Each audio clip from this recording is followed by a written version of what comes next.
Good afternoon, good evening, good morning, wherever you are, and welcome to Nerd Tube. We are talking Star Trek Picard Season 2, Episode 8, Mercy. I am here with a couple of Trek cohorts. First of all, my usual partner in crime, Cousin Cheeto. How you doing? Mercy. Remember Arnold Schwarzenegger from Batman and Robin? That's all I can No, I think of. don't. Mercy. And oh yeah, sorry, I thought you were talking in French and saying thank you. All No. right, Major Rage, how you doing?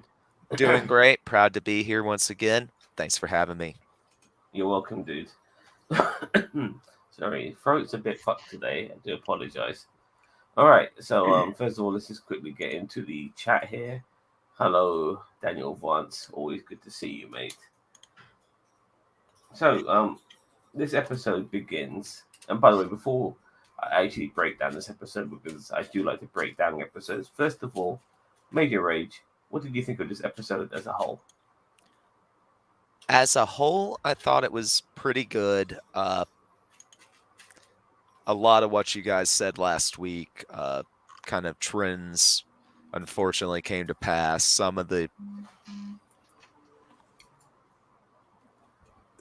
crew continues to make bad decisions, but there were also some really good scenes in it. I felt like overall I enjoyed it, but less and less every week. And same goes to you, Chia. Well, I think this is where the series goes off the rails for me. I've said from the beginning, I did not want this to be a Q dying storyline. And spoilers, Q is dying. I just I don't care for it. I think it's stupid that an omnipotent being like a Q would now die. Like even Guinan said, she said, "I knew you guys could kill each other, but I didn't know you could die." And he's like, "Well, neither did I." And it's like I want to blow my brains out sometimes with some of the stuff that they do with like. I honestly liked some of the stuff in this episode that I thought I'd hate, and I hated a lot of the stuff in this episode that I knew I would hate. So I I don't know. I mean, just go. I'll as we go through it, I'll give my. We'll Opinion. get to those points that will piss you off or pissed you off. At least Oksana Troy didn't show up. Is there a running You know gag what? I here? love Luoxana Troy. Same. Yeah. Jean, especially in DS9. I liked her in DS9. Best version of her for sure. She was a more fully realized character. Somehow she escaped the Berman touch in that series. Okay, well, let's not get too sidetracked here, fellas. We're going to start off with this particular episode 8, Mercy. So we see a boy running in the woods, and he seems to be chased. He falls, picks up his torch, and we see some Vulcans. Now, I'll be honest with you, even though that was like, what the fuck's going on here? I did end up forgetting about that scene until it came back to us later on in this episode. It just totally slipped my mind. We will get to that in a bit. So I'm going to be calling this guy FBI guy because his name does escape me. Do you guys know his name? I don't remember. Nope. FBI guy. Right, that's his name. FBI guy. He's FBI guy. Now he's interrogating Picard and Guinan and asking them questions. He thinks they are aliens. And the funny thing is, Guinan is an alien. And he believes that they're going to sabotage the Europa space expedition. And the room they're in as well, by the way, is sealed off. There's no cameras. The camera facing them is disconnected. And so this interrogation is off the record, so to speak. So what did you think about that regarding the initial beginning of this episode with them being interrogated by the FBI guy? We don't know how many people within his organization are onto this.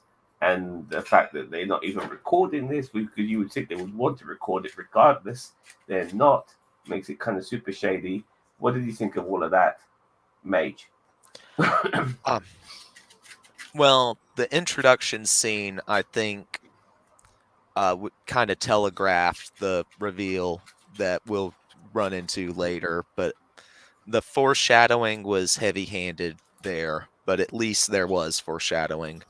As for the interrogation, it also something seems sus almost immediately with the way FBI guy is even handling this at all. Guinan pointing out the disconnected cameras.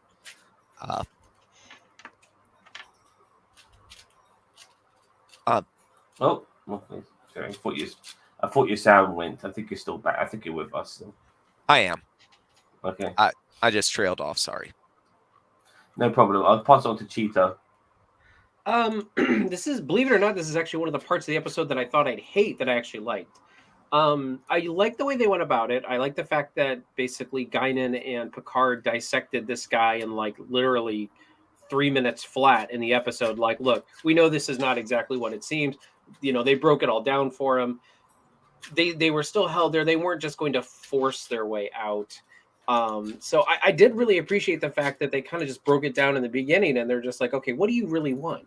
You know, what is it? And you know, so of course he's being resistive because he doesn't want to seem like he's a charlatan, which he kind of is. Like, he's not like there by the FBI's approval and stuff like that. And you know, he even says later on in the episode, he says, you know, oh god, no, I can't remember the quote. Basically, him saying like, you know, it's not superstition, but it's something until it's proven, and then it's diligence or something. It was obsession. They call it obsession. Yeah, they call it obsession until it's true, and then it's diligence. And like, I thought that this guy character and Picard and Guy, I thought they really worked well off of one another in this scene. It wasn't heavy-handed. It wasn't in the beginning. It just, you know, you knew there was something off about this whole situation, and they didn't really hide that fact. And they basically said, look, the characters know, they're just not willing to like force their way out. They're trying to talk their way out, and that takes time. So I appreciate the fact that they went that route. So this is actually the part that I really enjoyed. And the Vulcan part in the beginning was a little meh, because you always, when you go back in time and you say, oh, well, they saw Vulcans before, like they saw Vulcans before, you know, it's the Carbon Creek thing all over again. It's like, oh, it's not the first time that people have seen Vulcans. Now, thankfully, it was just this one kid, and everyone thought he was crazy because nobody else saw it. But at the same time, it's like, you know, I don't know. It's a double-edged sword when it comes to it. I personally don't care that much about it, but I know how the fandom reacts to stuff like this. Okay, well, this is, by the way, the Facebook user is Joshua, and it seems like the entire episode was another pointless side quest. I do feel that, you know, this is a little bit of like, if you've seen the film 12 Monkeys, it's a bit like that what you might see in this pointless side quest really does have an overall meaning to the entire reason why they're there in the first place. Like, everything they're doing kind of resolves into what might end up being the future, or them stopping it from happening, you know. By the way, this before we move on to Daniel Vance, Joshua Irwin, the Facebook user here, he is a fan film creator in which we have collaborated with in the past on the channel. He does fantastic Star Trek fan films, Ghost Ship, and now the names are escaping me, but he does a line of Avalon Universe. So if anyone would love to go check out those fan films, they are excellent TOS fan films, you know, on their Avalon Universe page. Yeah, just to add to that, I'm sorry, Josh. The name does escape me on your most recent one, but the filming of that, the cinematography of that Cosmic Stream was absolutely fantastic, using drones and all whatnot. Fabulous work. Like, you're taking fan films to another level, and I very much enjoyed your most recent work. Daniel Vance has said, what was with Guinan making predictions of herself to talk to Picard? Yeah, we're going to get to that. We're going to get to all of that, for sure. That's Joshua saying thanks. Thank you. Yeah, no problem. All right, so Seven and Raffi are on the hunt for Agnes under the influence of the Borg Queen. Raffi seems to be pissing off Seven, assuming that she can Borg herself. She can Borg herself to find Agnes. You're welcome. You're welcome, Josh. Seven uses a different approach and pretends to be Agnes' sister when questioning the bar owner who's repairing the broken glass. So I knew this was going to go somewhere, because it always does with these fucking shows. regarding that. But I'm going to carry on a little bit. We could talk about some of these scenes. Corey keeps looking at the files, talking, and she ends up talking to myself, thinking, I need to find out what's going on. Like, she's talking to herself, but she's telling the audience what she's fucking doing. And I hate shit like that. I really fucking hate shit like that. So when she tells herself she needs to find out what's going on, she picks up the 3D spec, which help her look into the laboratory of her father's lab. And then next thing you know, Q comes in there, and this is like John Delancey being in those fucking video games for Star Trek. It reminded me of that. You know which I'm on about? There's some actual Star Trek video games which are played by actual actors, and they've got different scenes and like stuff like Starfleet that. Academy, and Has to do with the Borg and stuff like that. Yeah, and then Star Trek Borg was one of them with John Delancey in there. Yeah, I remember those. That's what I was immediately thinking of as soon as I saw it pop up, and he's basically telling Corey what she already knows, that she is an experiment, and he can tell her that, look, I can help you out, I can let you break free from all of this, and he sends her a parcel, and inside that parcel is the cure to her illnesses, and it's labeled freedom. How American. So regarding Seven and Rafi and Corey and Q, what did you guys think of those scenes? I'll start with you, Chio. First off, I think freedom was coined by in Braveheart first, which was took place over in your neck of the woods. So it sounds that's a fictional film, and William Wallace never wore a fucking kilt. Goddamn Americans chopping up our fucking history. You know I just know it makes you mad. Okay, so the Q stuff, as I said, Q playing games, Q doing this, that, and the other. Why did he give her the cure? Like just to mess with Soon? Like is that why? I kind of was lost at that part. Like why did Q give the cure to her and not to him? Because he actually was trying to help him. I know that Q's trying to cause chaos, but at the same time, it's like, I don't know. I feel like there's a trifecta of villains going on here. There's Q, there's the Borg Queen, and then there's Soon. And it's like, it's almost like one of those Marvel movies with too many villains in it, where it's like they're all getting lost in the shuffle, in my opinion, or they're all not very good, in my opinion. That's another thing that I noticed from this episode was Q in this whole episode was very cryptic today, and I'll get to that a bit later. But yeah, it was very hard to understand him. Daniel Vance said this episode reminded me of this episode. This episode reminded me of an episode, Voices from the Past, done by the Federation Files. Only they did it so much better. Okie dokie. I've probably seen it, maybe seen it. I have no idea, but fair enough. Major Rage. What do you think of those two scenes of Seven pissing off? Sorry, Rafi pissing off Seven, and also Corey basically being told what she kind of knew, that she's an experiment by the Q. The Seven and Rafi stuff, as far as that scene goes, I can kind of see where Seven's coming from. Rafi kind of pushed a little bit, assuming that she can instantly think like a Borg, and it seems insensitive, but I think they were setting up something they were trying to do later on in the episode. As far as Q's decision to give the cure directly to Corey, I think he was trying to break Soong so he could get Soong receptive to what his ultimate end game is. And I think that was just a measured, kind of a sacrificial pawn moment to break him emotionally. Okay. Well, Seven and Rafi find the corpse of the dead man Agnes had met in the bar. Seven assumes that she tried to simulate him, and this is kind of funny because Rafi's saying, "Why don't you just go into Borg mode?" And then Seven does go into Borg mode by saying that Seven assumes that Agnes tried to assimilate him and it failed, so she killed him. Rafi pisses off Seven again because of her Borg knowledge. Seven calls Rafi a manipulator.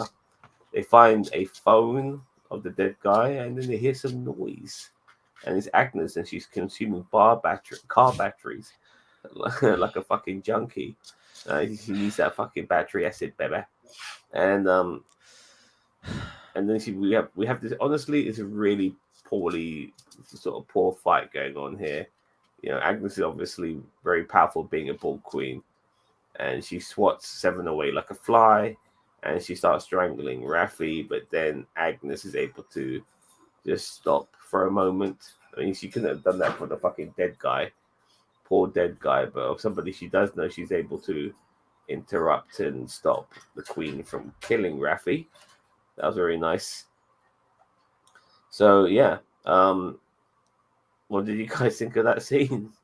I'll start with you, Chio. First off, hi mom.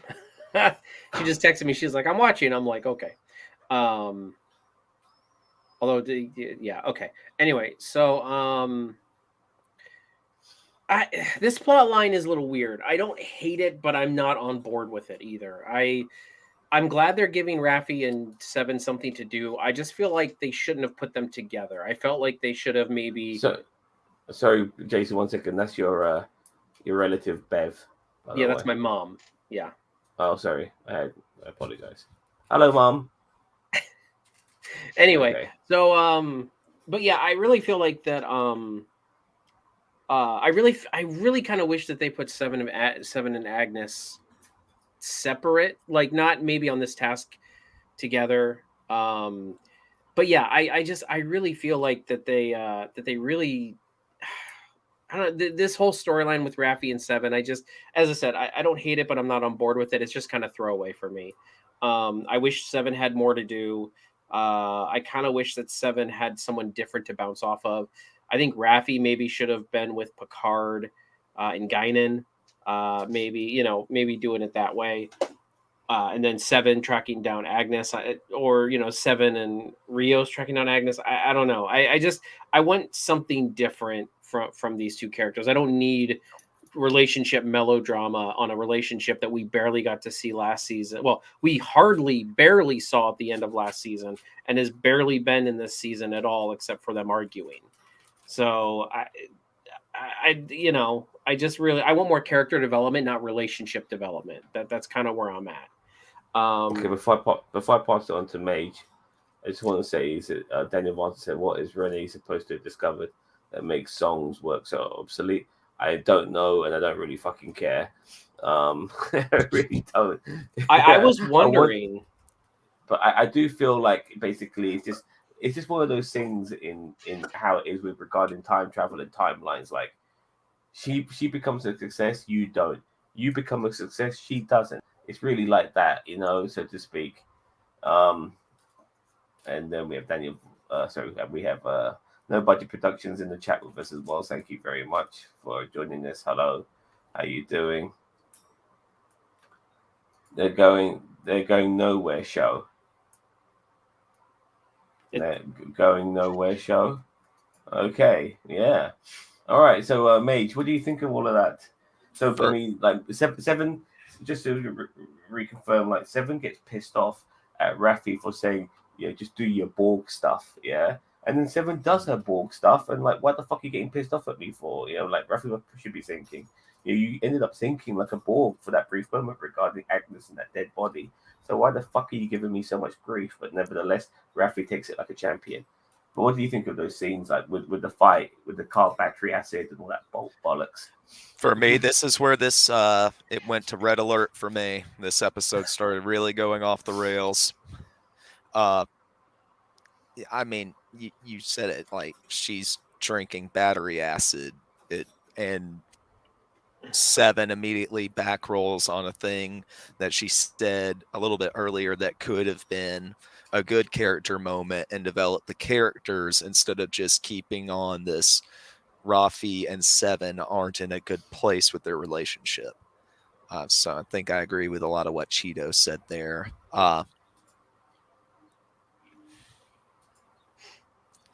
No, it starts to get kind of bad there.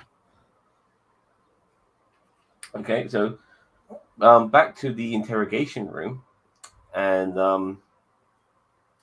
FBI guy does some detective work and realizes that Rios is part of their like contingent, and he was actually recently taken in by ICE agents, and he gave a confession. saying that he was a time traveler and he had a crusty old admiral and stuff like that. Something which was read out by Picard when it came to that particular confession.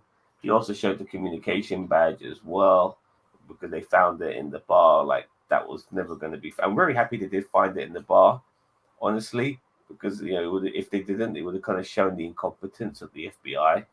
So that's very good. I'm happy about that. And before we go talk about that into more detail, Rios, we're going to cut into Rios now, and he's trying to retake the ship from the Borg subroutines. And he shows the Hot Doctor and her son the replicator and tells them they can have anything they want.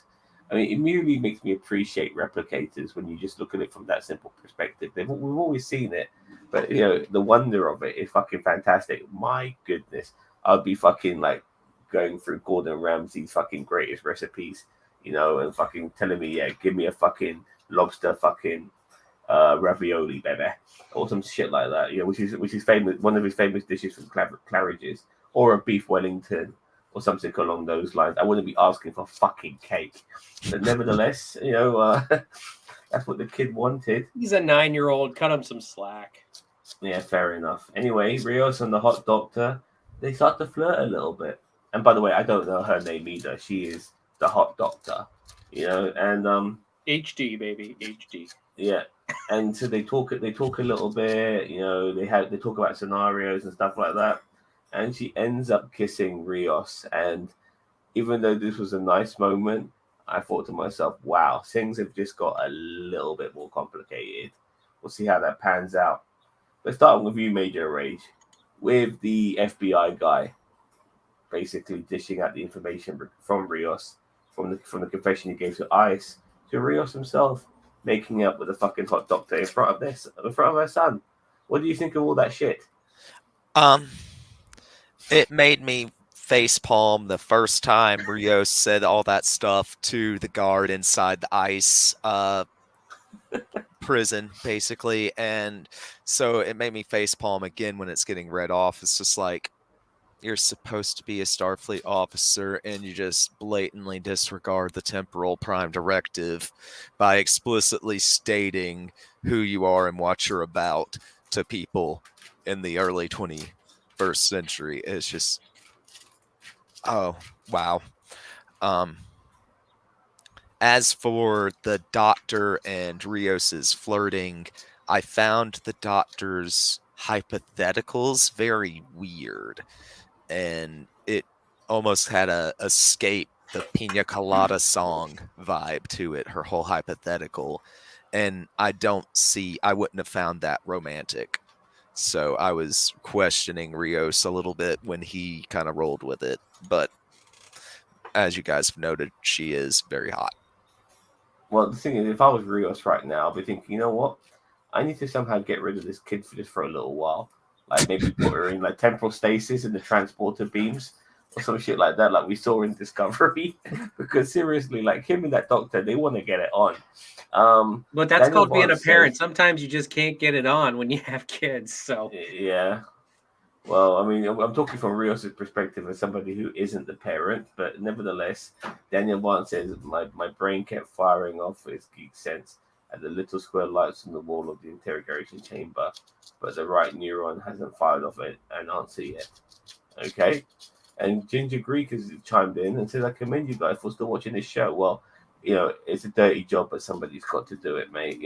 We deserve a badge of honor. Yeah, we do the dirty work, so you don't have to. Exactly. The nostalgia. The budget says, Trekkies. Given the fact that the show started with 2 really strong episodes, and we've had 6 of what the fuck is going on? I mean, I see, but I agree there. Like, I give it more than 2 episodes. I would say the first 4 episodes were really good. Maybe, but like after it hit episode like 5-ish, that's when it started going off the rails for me. If I'm remembering the episodes right. Well, the dystopian present, even though it's set in our future, it's their present, was kind of interesting. It felt like the Terran universe, but it wasn't. But yeah, we only spent a little bit of time there before they went back in time. Daniel Vaughn says, I've had a hard time finding any good Easter eggs in this episode, and I look at the computer codes and the graffiti hardcore. Same. Okay. I thought we were going to get some really good character development this season. It's been nothing but filler mixed with confusion. Yeah, confusion. And look, I've stopped smoking weed for over a fucking year now, and I'm more fucking confused than I would be if I was fucking still smoking weed. So yeah, this was a very confusing fucking episode. We've had more time with the crazy Kate kid than we did with the Romulan cadet. Yes, may you rest in peace. Nice little flashback, and I will be getting to that in a second. So FBI guy still thinks that Picard is an alien and threatens him with being dissected. Guinan is now in another room and he meets Q and realizes that Q is sick and dying. Q actually is actually embracing death, funny enough, which is kind of interesting. But being Q means that dying is not like what dying would be for me and you guys, where it could be within days, weeks, or maybe even a few years. For someone like Q, you know, dying means a star could burn out, which is what you mentioned earlier. Like he could see stars burning out and fading into obscurity, into nothingness, and he would still be dying. Because the length for him to die is a lot longer than other people, which I found really, really fucking cool. I'll be honest with you. Just a long ass process, but Guinan is trying to get some answers out of him by giving him questions, but unfortunately, Q's being very cryptic and he's not being very clear with his answers. He is claimed not to have trapped Picard, but it's the escape that matters. And I was thinking to myself after watching this twice, what the fuck is going on? Major, major rage. Maybe you can shed some fucking answers to me. I don't know what Q is playing at. As far as the whole dying thing goes, I kind of agree with Cheeto that him dying is dumb. You could just do a plot line where he's lost his powers, and it wouldn't even be retreading that much if it's a mystery and not like the first time where the Continuum took away his powers. As little as it makes sense, I really enjoy this young Guinan. I feel like the actress is doing a phenomenal job of mimicking a lot of Whoopi's facial expressions, her intonations and delivery. She does the I hand feel it thing at really times. well. Yeah.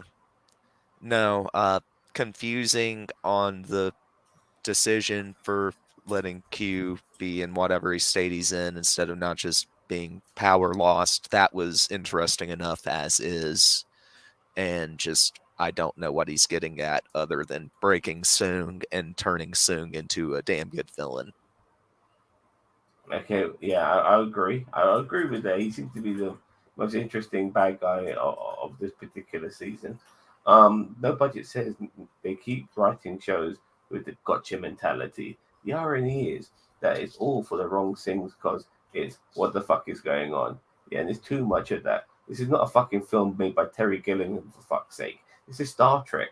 I need to know what the fuck's going on without you confusing the shit out of me. Having to do several rewatches because rewatching it twice, I should have known what the fuck was going on um, by the second viewing, and I didn't. So not too good there. No Budget has also continued by saying we just need an episode where they start off in a chair, documentary style, where they are just honest and go, look, even we don't know what is going on. Let's just go on with the show and just be honest. Yeah, it does feel like they're winging it. I know this episode was going to be so when I saw the director and looked him up. One season wonder on many shows that disappeared. Yeah, I was like, who the fuck is this guy? But sometimes I don't really care who the director is too much. But after you writing this, I do care. Nevertheless, let's continue, shall we? Have I asked your opinion as well? I apologize. That's okay. I mean, I've said from the very beginning that I'm not very. I don't want the whole Q. I don't want the whole Q dying thing. Like I agree with Mage is I mean, I would much prefer him to lose his powers rather than him being for him. But we got that already, haven't we? We've had that. Yeah, before. I mean, he has had that where the Continuum took his powers. So I mean, it wouldn't be exactly the same, but still, it's like maybe he's hitting like his Q continuum menopause or something. I don't know. Like, I mean, I don't know. I feel like it's, as I said, Q is an omnipotent being, and now within the lifetime of one person, he is now all of a sudden dying. And I just feel like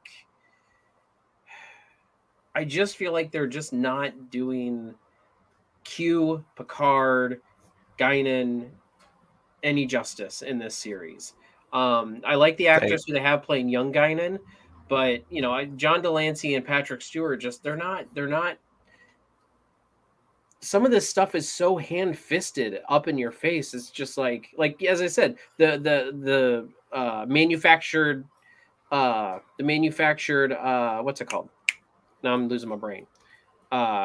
Thing at the end of the episode last week, cliffhanger. The manufactured cliffhanger at the end of the episode was like, why? Now, granted, I did like it a little bit more than I thought I would, but then I didn't like tons more in this episode. And it's like I was championing this season of season 2 in the first couple episodes. I was like, oh, it's so good, it's so good, it's so good. As the past couple episodes have been coming out, I've been diminishing that because I'm like, well, yeah, you kind of, if you watch it, may decide for yourself. And that's what's sad is because I was championing it in the beginning. And I told people, man, you really need to watch it. It's not season 1. It's not season 1. As we're getting towards the end, it's getting to be a little bit more like season 1. Although the beginning of this season was much better than the beginning of season 1. Yeah. Season 2 is starting to do the same things that season 1 was doing, but worse, in my opinion. So. Okay, well, just to read the comments here, No Budget says, I'm just glad Patrick hasn't died on set yet. Because, man, he looks in bad shape. Phew. I'm not feeling it. Bless his heart. I don't know. I think he looks okay personally. Yeah, for an 80-some-year-old, yeah, he still looks pretty good. There was that time when he was speaking to that shrink in his mind, and there's a moment where he just gets up his chair really quickly and starts moving around. I'm thinking to myself, yeah, this guy, he's all right. Seems to be okay. I mean, obviously his voice will be going a little bit because he's not as young as he used to be, but fair enough.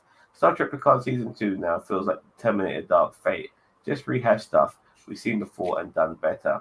I don't like most of the nods or Easter eggs, and I keep looking at my watch. Well, you didn't see that moment where Rio said, I'm from, I'm actually from Chile. I just work in outer space. Didn't that fucking give you some nerdgasms last week? No? Okay, fair enough. So Corey now confronts Sung about her and the previous versions of her. Sung, and this is the funny thing because before I continue reading my bit here, I'm not so sure if Corey is like a clone of maybe Sung's daughter or anything along those particular lines, or is she just made from scratch? I'm not so sure, yeah. But nevertheless, Sung has made many versions of Corey. A previous version lasted almost 4 years. Corey has lived the longest, and through their argument, Sung said, anyone can procreate, but you exist because of me, which has kind of made me realize, what the fuck is Corey? Is she genuinely, is she a clone of his daughter, or what? Even worse. Well, even worse, he said, because I will it. Yeah. Like it makes him seem like a monarch of some kind, Well, Song at this point doesn't realize that Corey has been cured from her, from her illnesses, and Q. Obviously, we saw Q give to her earlier in this episode, and she tells her dad that she's going to leave the house, and as she leaves, Song uses some like emotional baggage on it by saying, you need me. You're nothing without me, and then. Corey says to her, maybe you don't exist without me, which was a fucking great comeback. Mm-hmm. But this woman has never left her fucking house. Like, seriously, he's going to walk out there with fucking no shoes on, no fucking money. She's going to Rapunzel it. I know you're a fine fucking piece of ass and all of that sort of stuff, but I can only get you so fucking far. Yeah? It won't get you far at all. To be honest, sorry, I'm sounding a bit sexist. I do apologize. The point is that just being a pretty face going out there with no knowledge of the fucking world is not going to fucking help you one iota. If anything, people will probably take advantage of you because you have probably a lot of naivety going out there. So, what the fuck? It's just like, this is just really bizarre. what the hell's going to happen to her. And the fact that Song doesn't even bother chasing her is ridiculous. It's not like he's trapped. You know what I mean? She's your fucking daughter, mate, regardless of the circumstances. Go after her, for fuck's sake. But no, she just walks out. What do you guys think of that scene? I'll start with you, Mage. It's kind of weird that he wouldn't chase her. The threat of calling the cops, I mean, maybe, but if he really did love her like a daughter, he would have chased after her there. Just, I think that whole moment where, like you guys said, he seemed like a monarch. You exist for my force of will. He's becoming a good villain, and we've seen, I mean, even the most noble Sung we've ever seen, the one who created data and lore, he didn't care much about morality. He didn't think about the repercussions of his experiments. He was goal oriented. He was going to build the perfect positronic brain and make the perfect android. So I think Spiner plays a better villain than he does a good guy, and I enjoy seeing it. But his decision-making process is suspect, just like just about everybody on the show at this point. Their decision-making process is very suspect. Corey's as well, but I think, she's been kept inside her whole life, so she's so naive she doesn't realize that she's going to go out and get scammed, and hopefully that's the worst that happens to her. But He's got fucking shoes on, mate. That still bugs me, mate. He's got those fucking shoes on. But the grass felt so good on her feet, and she was just high on the whole adrenaline of telling off her old man because she's pissed off that she was made in a test tube in proprietary medium. He was so proud about that proprietary medium. Before I pass, I'm going to read some comments in a second, but before I do that, then pass it on to Cheeto. What is she? Is she like somebody like who's made from like almost nothing? Is not even remotely related to Soon, not his dead daughter or anything along those lines, or is she like a clone of his dead daughter?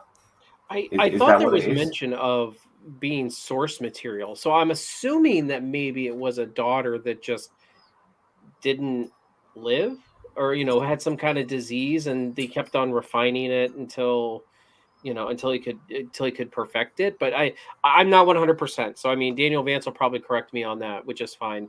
But I thought there was some, because remember he did say this is the last of my material or base material or something like that. That he said he's not young either. Like Sung is like, you could tell he's an old man now. He's been doing this for a big portion of his life. Yeah. There's one comment up here that No Budget says that actually I'm on board with. But you'll get to it when you get to it. Okay, well, first of all, Daniel Barnes says, sadly, I know how this all ends because of an interview I watched with Stuart. You see, shame on you. Spoilers, my friend. You should avoid them like the plague, like the fucking corona. I just hope the dots between where we are and where we're going make it all worth it. Yes, I always believe it's all about the journey, not the destination. When they said, when they Q said, it's not about the trap, it's about the escape, I felt like he was talking to me, hinting to turn it off, laugh out loud. This next comment is pretty ingenious. I wish the writers would have thought. Read it. I would have loved if that the kid had the cake. When he said he wasn't feeling good, he started to get assimilated by eating the cake. No one would have seen that coming. I would have marked out for bad that. was going to happen. I thought something terrible was about to happen. It would have been so sad. Like, not the kid. He's so wholesome. He wants 4 cakes. Please, he's going to be assimilated. He didn't want 4 I pieces. actually thought that 4 cakes. I briefly thought that too as well. I thought maybe he's being assimilated by boar cake.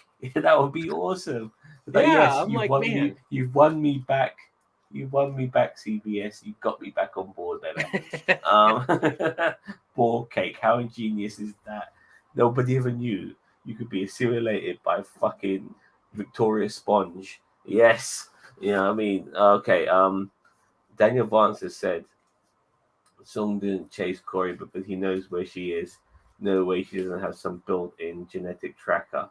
I mean, that's pretty. I agree with that. But But like why is that's he not the getting point. sloshed Yeah, if yeah, he's not? yeah. The cake is a lie. It's holographic cake, isn't it? Well, it's not holographic cake. But made in a replicator. I love Let's replicators. let's not talk about what's resequenced to make the replicator food, though. So sorry, I apologize. Just making sure I get my notes here. Um, Raffi and Seven are recovering from Agnes's encounter, and they realize Agnes has not fully been taken over by the Borg Queen because she showed mercy. Hence the name of this episode, Mercy. They use a cell phone they found earlier from the dead guy to try and track Agnes. And regarding Raffi being a manipulator, she admits that she is the Seven, and we get a flashback to Raffi and Elnor and how Raffi manipulated Elnor by following his Romulan culture and made him stay at the academy. And now she blames herself because if he did decide to follow his Romulan culture and go to Romulus and do all that shit, he would probably still be alive. But because she stopped him from doing that, she blames herself because he's now dead. I mean, that's just really fucking stupid as far as I'm concerned, but that's a way of looking at things.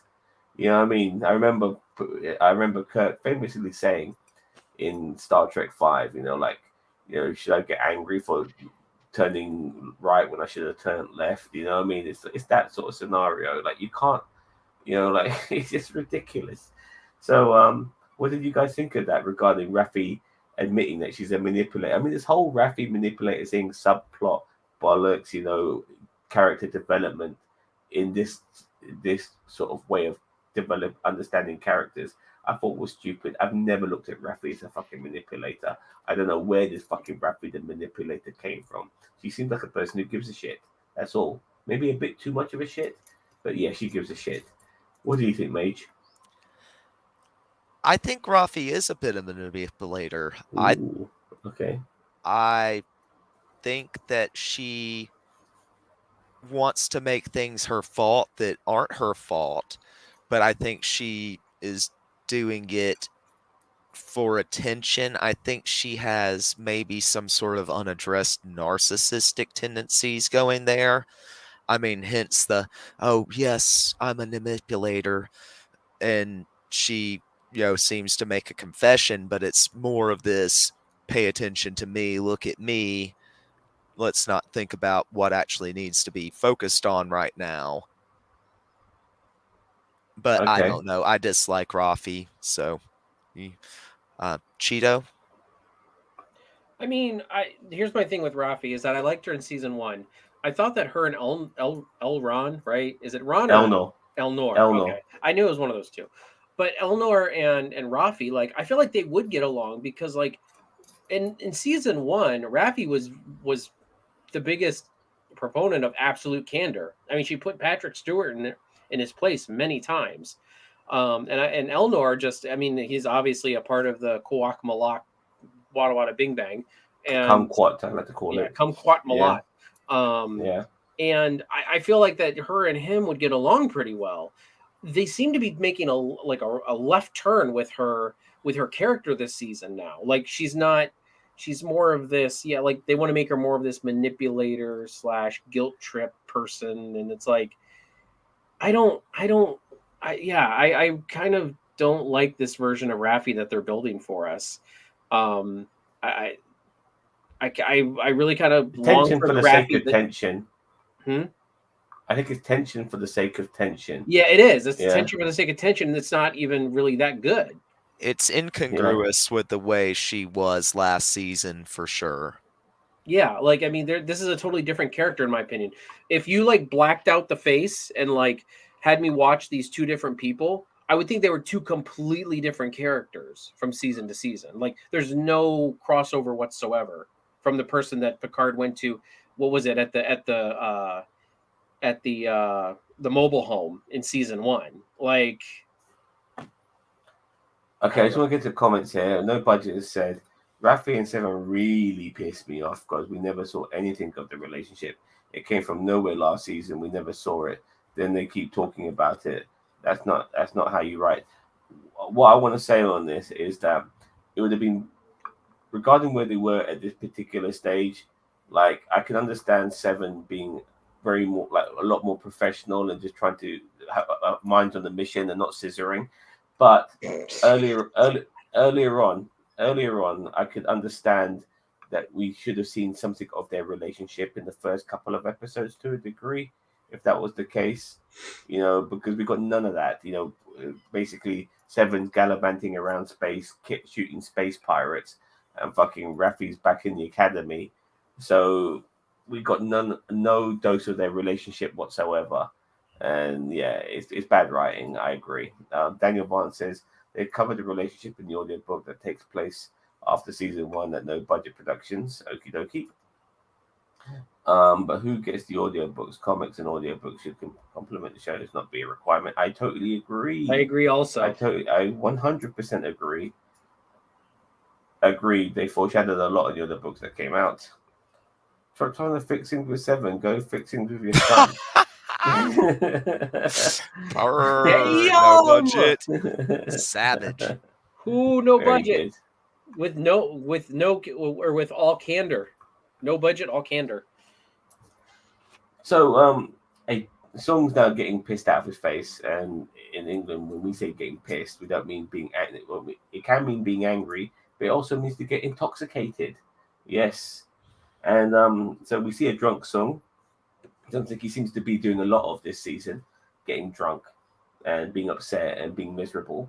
But I feel like that's kind of an accurate representation of the early 21st century nowadays. Like when people get pissed off and get down on their luck, they just go and drink. Yeah, it just seems that a lot of like mad scientists or like super brains, they also tend to be alcoholics. Anyway, I assume so Dr. Sung meets Agnes, and I like the way she introduces herself by saying, I assume electrofutility of resistance is not necessary. So basically, she's just reverse spinning, resistance is futile, and yeah, all right, that was pretty cool. I did like that. Maybe I was a bit of a sucker for that Easter egg, all of that shit. I thought, yeah, that was pretty cool. Yes, you got me on that. But come to think of it, I do also think it's fucking stupid. Quickly go back to the comments here. Agreed, they foreshadowed a lot in the other books that came out. I think we already mentioned that. Sorry, I apologize. I've already seen those bits. So before we get back to Agnes and Song, Picard gets a telepathic message from Guinan, who's just in the next room. You know what I mean? And she's fucking nosebleeding herself to get this message across. And it's about humans having issues with about being stuck in the past. And I'll be honest with you, when I watched this the second time, it made sense. It really did. So Picard, he picks up on this sort of subliminal message from Guinan and tells the FBI agent that what past trauma has made you so obsessed with me. And then we go back to that flashback of the kid in the woods, something I totally fucking forgotten about. And then I kind of put two and two together before the Vulcans even came into the scene, that this kid is the FBI guy. And he saw the Vulcans, and basically FBI guy is now explaining to Picard about the incident he had with the Vulcans and how he thought that they were going to take his eyeball out. But we see obviously through the flashbacks that the Vulcan was trying to do a mind meld.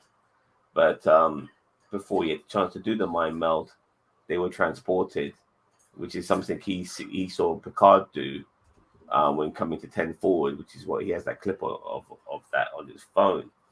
Now, Picard, with the very little information he's been given, because he doesn't have the luxury of seeing this flashback. But nevertheless, with the very little information he's been given, he immediately assumes that yes, this happened to you, and he touches the guy's face and says that you're probably getting a mind meld done.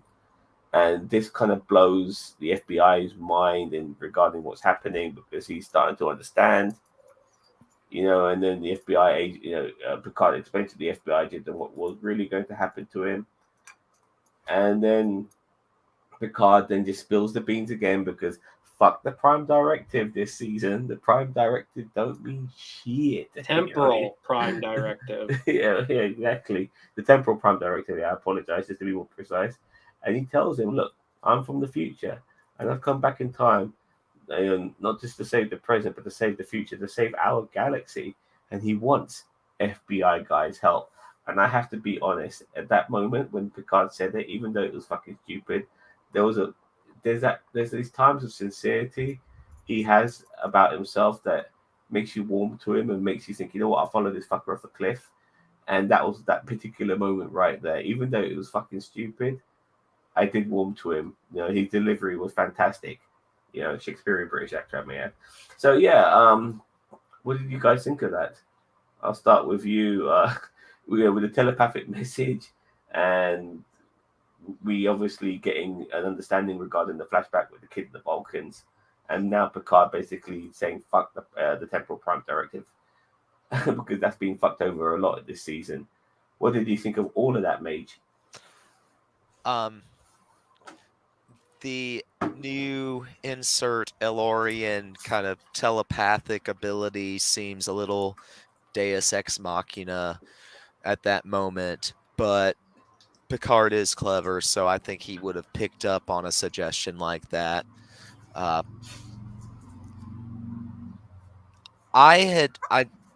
Did I mention at the beginning in my when I first spoke that I was pretty sure from the get-go that it was FBI guy running through the woods in the intro scene?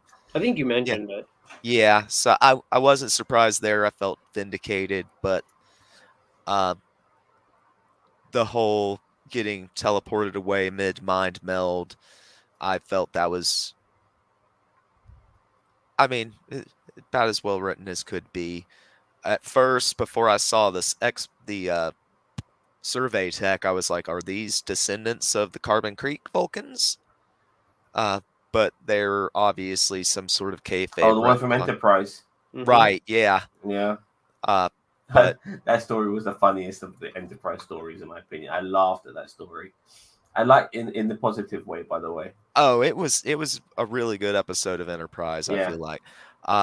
But no, the ability seemed a little Deus Ex Machina, but I liked the Stewart delivery, the whole Picard being that source of wisdom and us looking into what makes him tick and stuff like that are the things I like about the show. So any sort of scene like that I'm going to enjoy and try to suffer through the things I don't like as much to get to. That's all I've got. Maybe you guys can give me a translation. Bon. Blah, blah, blah. Well, DJ air horn. Yeah. Blah, blah, blah, blah. Oh, yes. Hello, bearded man thing. Thanks for joining us, buddy. Sarek can telepathically talk to Burnham over how many light years? Guinan can telepathically talk to Picard now, both for no reason. Who's writing this? Did they get paid? Rah, nobody is going really all at it, man. I feel like he's very upset with this. I mean, that's an understatement, by the way. Can CBS get the dollars back? Yeah, fair enough. I can understand. You can tell they're just winging it. Yes, nailed it. Okay. So, Rios realizes the transport is not working, and Picard and Guinan are now reunited. And she's telling, and she being Guinan is telling Picard about the queue and the escape, not the trap conundrum. The FBI guy now just happens to be fired, just like that. I thought that was kind of out of nowhere. Yeah, you can just tell you're fired in the movies and television show because you're carrying a box full of your shit. The obligatory trophy in there, just so we're 100%. It's a 4x4 pink slip, baby. Oh god. So but he's now on Team Picard, this guy anyway. But nevertheless, he's been fired, and he gives Picard back his communicator badge. Guinan tells the former FBI guy that her species, basically now she's confirming to him that yes, she is an alien. So he's kind of a bit flabbergasted by all of this. Believes that things happen for a reason, and his encounter with the Vulcans was that when, as a boy, was supposed to happen so that he could help Picard and Guinan out with their time traveling shenanigans as a man at this particular stage of his life right now. And he must be in his 50s now, and he must have been a young 12-year-old boy now. So what, 40 years?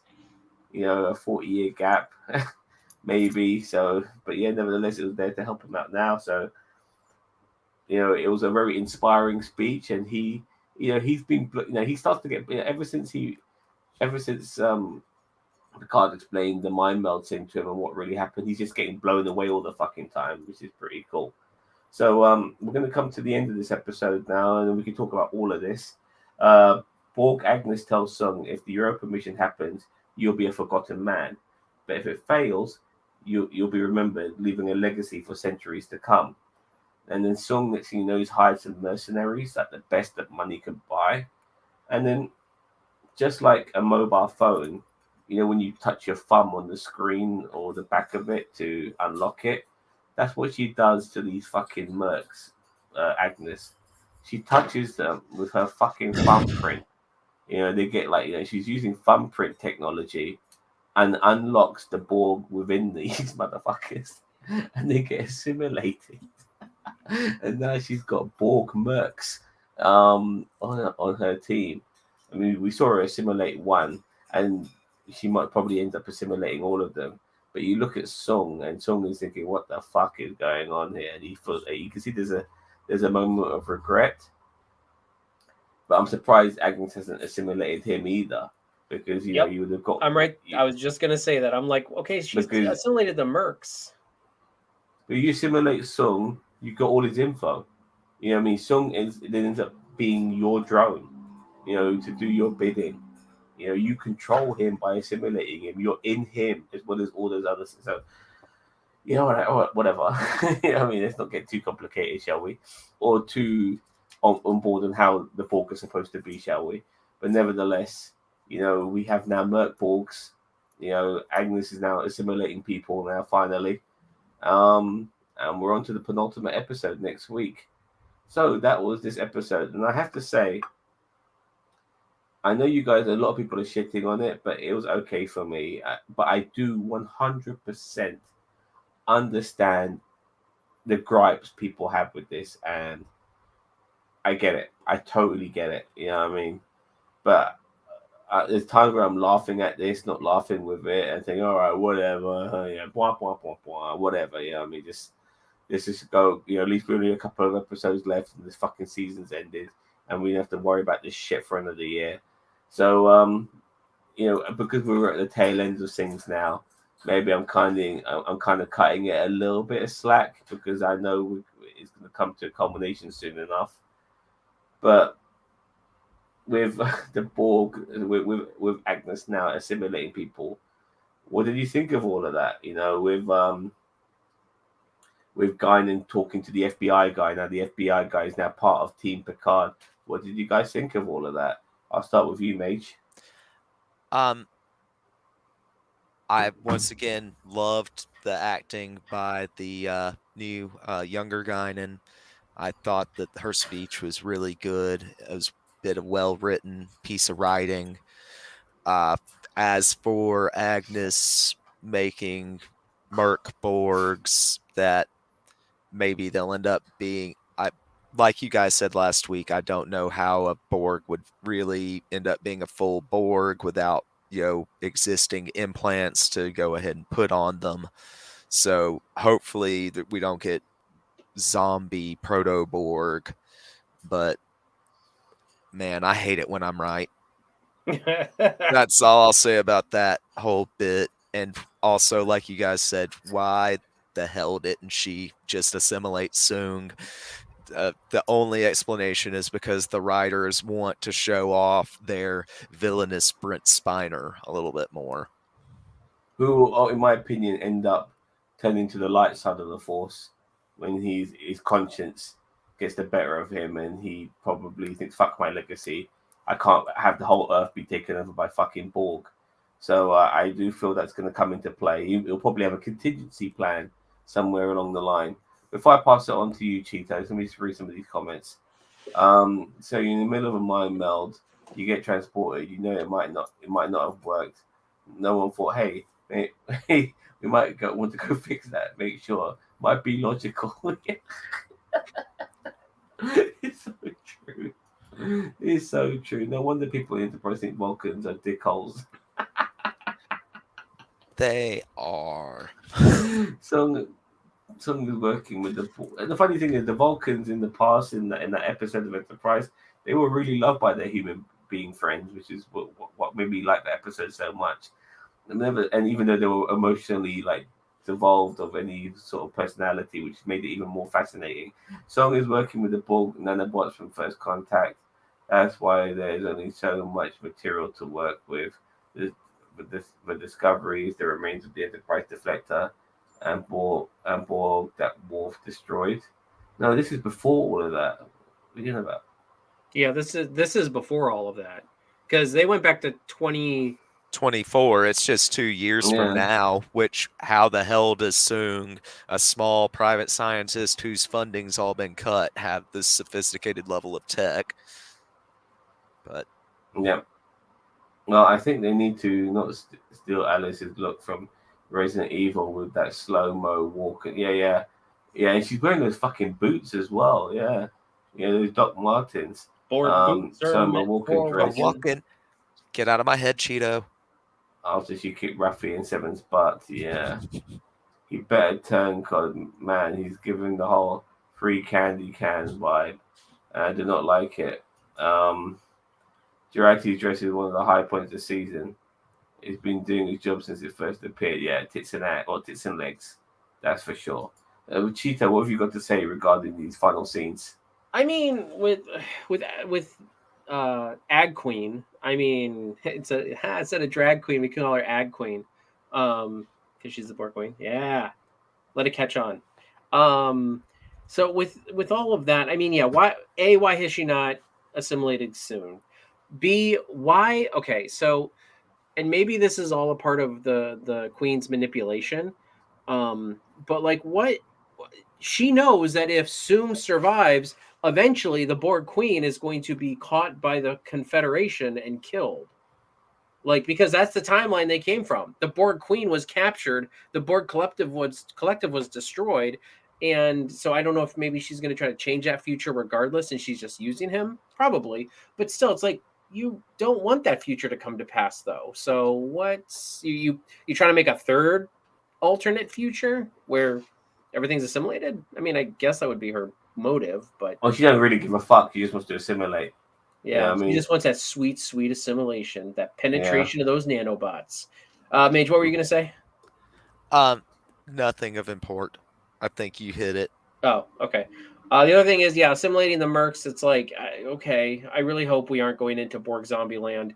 And on top of that, how fucking far are we going to break the timeline with all of this? Like, all these people who are now being assimilated, unless they do a Phantom Menace and just like kill all the Borg nanites in their system with some EMP, and then they're all fine. Like, these people are like I'm sure somewhere down the line, out of all these people that have been assimilated, someone of importance is going to be in the future, not be there, and we're going to be missing. Like, he's going to go back and be like, oh, let's give Geordi a call. Who? Geordi. And like one of his distant relatives was one of those mercs. Like, but I'm just going on a long shot here, but I believe that these drones can't assimilate themselves.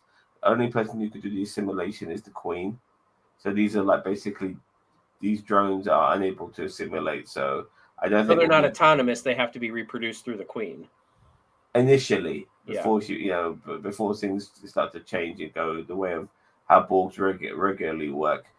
But regardless of how you're wondering how they're going to figure this out and resolve this, they're going to Star Trek it up, baby. They're going to just come up with some stupid idea of some EMP, tap on the keyboard here and there, and fucking, make a fucking bomb out of fucking lollipop sticks and fucking chewing gum.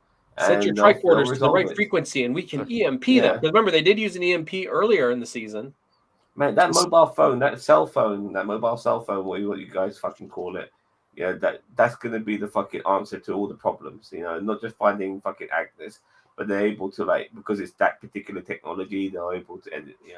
It might resemble the technology currently used by the Borg Queen to fucking assimilate people and stuff like that, and they're able to reverse it and all of that. What I mean? Or Dr. Sung will come up with some nanobot technology shit, what I mean, which you'll conjure up in 5 minutes using a fucking, using a couple of test tubes. It's gonna be as simple as that. Maybe Corey's the fucking answer to all of this shit. Who knows? Maybe the Q. Kevin, I believe we can EMP them out of there. Yeah, it could be that's true. maybe the Q can maybe they saved the Q's life and then he's able just to finger snap it all these problems away. You know what I mean? That's what I figured from the onset. He'll get his powers back, and that timeline will get wiped, and none of that ever happened, and back to the status quo. Yeah, I mean, I do feel like the two main things are obviously stopping the Borg from assimilating Earth in our timeline, and on top of that, somehow dealing with Q's illness or dying, even though he might not die for even though he might live for like another million years. But as far as he's concerned, he's dying. You know what I mean? So. Well, that's what I'm thinking. Like, what if it's like Q is like as we get to the end of the season, and he's like Q, how long do you have? He's like, oh, maybe a couple million years. Like, yeah, and who knows? Maybe we end up getting back to Picard's mother again with that key in that door from the previous episode. Maybe that has a thing to play. Who knows? Anyway, she'll destroy before it comes to pass. I register bullshit on that. She's tempting him with a future that will not come to pass. Yeah, I agree. I agree. She's a manipulator. She manipulated Agnes and ended up taking control of Agnes, so she knows what she's doing. Gias Balta was more than a casting choice. He's a hint. This has all happened, all been done before, and it will happen again. Some sort of time loop, huh? Borg cake. Yeah. I want some Borg cake, and I want it fucking now. You can assimilate. You can have my me, piece of the Borg cake. Yes. The Borg cake. I'll pass on that too. Please use that footage of Tito in your next movie. Nobody presents Fair Productions. Okie dokie. Yeah, use it. Oh God. Tricorder guy. Oh yeah, you're the new tricorder guy. You know what I mean? Start scanning some brick walls, motherfucker. It is Dairy Queen, Captain. All right, so what's going to happen next week, guys? We've got 2 episodes left. I'll start with you, Mage. I think we'll see some good action with the mercenary Borgs. Just high energy firefights type stuff. Some combat. It's gonna be high energy, sort of climax of the season, sort of thing. I think you guys hit a lot of things nail on the head. We'll probably see, as you said, Zam, some sort of change of heart on the part of Soong. Maybe some sort of noble sacrifice in the end. They like those sorts of things on these shows. But I think they're going to, hopefully they don't create yet another set of problems. At least they didn't set up one more set of problems until the end of this week's episode. So hopefully they'll just start wrapping things up. Yeah, for sure. I think some things need to be resolved. Not everything, but we've got a few things. We've got the Corey angle for a start that might need to come to a conclusion to a degree. Obviously Agnes, the Borg Queen, as well as Q, and then getting back to the future as well. So something along those lines, one of those things needs to be resolved next week. Not everything, but definitely one of them. And even Rios and the Doctor, like, should he stay? Should he go? You know what I mean? Because seriously, that is one person worth staying back in time for, in my opinion. So we'll see how that pans out. But Gio, what do you think's gonna happen next week? I think they're going to sit down in a room and they're going to talk about their feelings. And no, I agree with Mage. It's going to be some, and as I said, I don't mind some high octane suspense in my Trek. I mean, y'all know that. I mean, sometimes the more talkative episodes of Trek can be done very poorly, and they're just abysmal. And some of them can be done really right. I don't mind the pew pews and the bang bangs and everything like that. It's just gonna be like your typical, 21st century not crime, like police drama type, where you got some people. We got Mercs next week. That's what I'm saying. Like you're gonna have Mercs. It's not like you're having sci-fi action. You're having like Merc action. It's gonna be like 7 of 9 beating the shit out of people because she knows kung fu. I mean, or Borg fu. Yeah. So I mean, she can take care of herself. That's for sure. Oh yeah, absolutely. I'm not saying she shouldn't. She can. And that's what I'm saying. Her and Raffi are going to kick some ass next week. I can see that right away. I think the way they're building the Rios thing is, I think he's going to stay, and I think that's the right choice. Not because I don't want to see him on the show anymore, but just because with the way they've been building the character, I think that's kind of what needs to happen. I mean, obviously they're gonna have to get back to the future. I kind of would like, I hope they would resolve a lot of things next episode, so that through and then they have the climax at the beginning of the last episode, and then at the end of the at the end of the last episode, we get to see a little bit more of them returning home. I don't want it to be just like 5 minutes of them at home and be like, oh, everything's back to normal. Like, I want them to go home and I want them to see things, and that would be a great place for a Janeway drop that you've been clamoring for, Zam, an Admiral Janeway drop where she greets Picard when they get back, and she's like, "What the hell is going on? And where's my coffee?" Yeah. Yeah. So, well, I mean, don't get me wrong. As much as I would like Janeway to come back, I wouldn't want it under those sort of circumstances. I would like way more interactions and her being a major part of the story. But if that's what they do, I would not be happy with it. Honestly, I'd rather they don't do that. In my opinion, don't do what. Let's just bring Janeway, shoot her and Janeway back in at the final bit just for a bit of fan service. I rather that she is a significant part of the story, and if not, then fuck that, don't use her at all. Let's just read some of these comments out before we sign off. I hope next week leaves me confused. I guarantee it. Keep me guessing right up till the end, and a good payoff. You know what? If we do get a good payoff, then all credit to the show, because it's amazing how many shows do have a lot of questions that need to be answered, and sometimes they pull up some shows and some movies they pull it off, and sometimes they don't. So we'll see what happens regarding this, and maybe some things need to be answered the following season. So we'll see how this pans out. I'm out. Great show, guys. Thank you. Much love and respect. I mean it. Keep on geeking on. Thank you very much, Vance, for joining us. I very much appreciate it, and I very much your insight.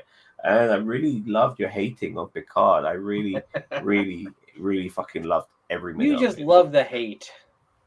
Well, I very much appreciate his hate because he is hardcore Star Trek. So yeah, but he has never liked any of the new Trek. Remember, he was hard on Discovery too. Yeah, fair enough. I mean, but I've never really seen him, shit on. You never saw him pull a Zam on current Star Trek? Well, if you call Zam being critical for the right reasons, then yeah, he pulled a Zam. Okay. Have a good evening. No budget production, Full Freight Productions. Okie dokie. And I think we're done here, boys. So, is there anything more you'd like to add on before we sign off? No, just, I mean, tomorrow we have our, on the channel here, we have our top 10 definitive Final Fantasy top 10 list coming out. So as much to Zam's chagrin, Major Rage, Boss Man, Bearded, we break it all down. We give you the definitive Final Fantasy list. No question about it. It is in the books. So we have that. I mean, we have I think this weekend we don't really have too much going on unless they drop some major news. During the weeks, we have reviews and fan films, and I don't know, maybe we'll do a podcast over the weekend since there's not much going on. Maybe we'll, all get together and just, talk about and figure out what the hell we're going to talk about. I don't know. We'll see. Just very quickly, a little bit of a tangent station here as we're at the end of this talking of Star Trek. Ezra Miller, he's been fucked over. He's fucking ruining his career in being involved in one of the biggest characters of all time in movies and comic books and television as the Flash. He's part of a massive franchise, and he just keeps fucking up. He's been arrested again. Do you think? I was talking. No Budget Productions. Vance and Joshua. They did their Flash podcast earlier today, and I was saying that maybe the best thing is that if they could just get the editors to tweak the ending of the new Flash movie, then maybe when Flash goes back in time or goes back forward in time back to the present, because he's been doing so much time traveling shenanigans, that Ezra Miller ends up changing into Grant Gustin, and then maybe Grant Gustin could be the new Flash, because we all know that the series is ending on the CW. And I'll give the CW a little bit of credit.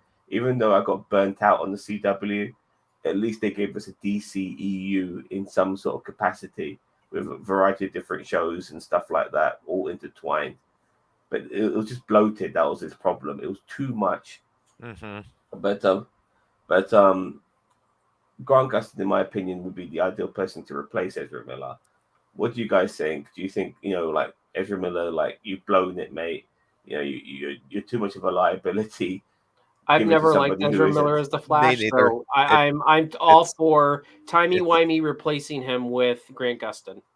100% on board with that. But Grant Gustin has to give a performance that he's Ezra Miller's version of the Flash, in that he's a bit of a socially awkward, bit of an idiot, bit of a doofus. I feel like he could do that.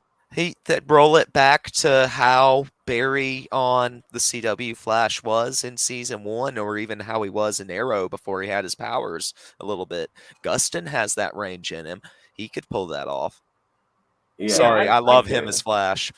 Yeah, Grant Gustin Flash is grade A to me. No, I had no problem with Ezra Miller, but my only issue is now that he's becoming a liability. Mm-hmm. We need to, because everybody wants the DC universe to work in some sort of capacity, but it's never going to work when you got actors who keep getting themselves in jail, for fuck's sake. And on top of that, I mean, the Ray Fisher thing, I mean, not that I have a problem with him getting justice for what was going on in the Justice League set with Joss Whedon, but at the same time, it's like, how bad does that make your franchise look when you've got Ray Fisher going up against the director and then actors coming out publicly with him and everything like that? And it's just like, yeah, they need to really course correct and figure their shit out. You got people like Ben Affleck who wants nothing to do with it, and then you got people like Henry Cavill where you can't come to any agreement. It's a shit show. It really is, So, but yeah, that's a podcast for another day, man. We can talk about that for an hour. Yeah, for sure. All right, well, look, don't forget to like, share, subscribe, comment to NerdTube. There'll always be stuff coming out from us. If it's proper news and stuff like that, trailers or whatever, we'll come out with it straight away. And when it comes to certain television shows and movies and stuff like that, you'll definitely see reviews from us, especially the more important things when it comes to nerdism, that's for sure. So don't forget to like, share, subscribe to us. Once again, thank you very much for watching. Have a nice day. We'll see you guys later. Take care. You guys want to say, Bobby? Oh, I was just going to say, yeah, and also don't forget that my Young Justice review is coming out tonight. I almost forgot. Daniel Vance threw it in the chat. Yes. Please watch his Young Justice review. As we were going on about DC stuff, watch his Young Justice review. It's a very popular show, and Bobby gives a good account of it. And he's very much somebody who knows his Young Justice. I guarantee you on that. So give him a chance. Watch his show. Watch his review. You'll be very much impressed. Okay, so don't forget to like, share, subscribe to NerdTube. Take care, everyone. Bye-bye.